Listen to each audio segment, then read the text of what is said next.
الحمد لله نحمده ونستعينه ونستغفره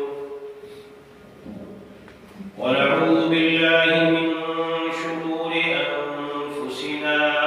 ومن سيئات أعمالنا من يهده الله فلا مضل له ومن يضلله فلا هادي له وأشهد أن لا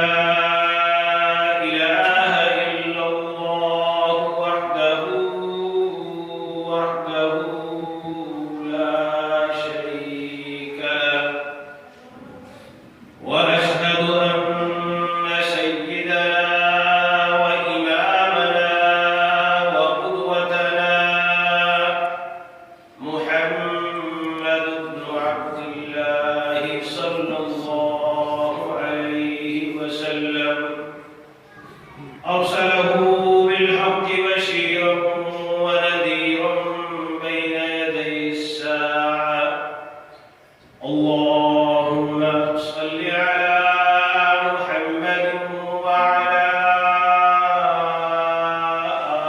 آل محمد كما صليت على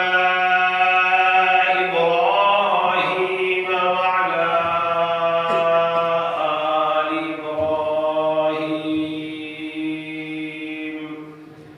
إنك حميد مجيد اللهم بارك على محمد وعلى آل محمد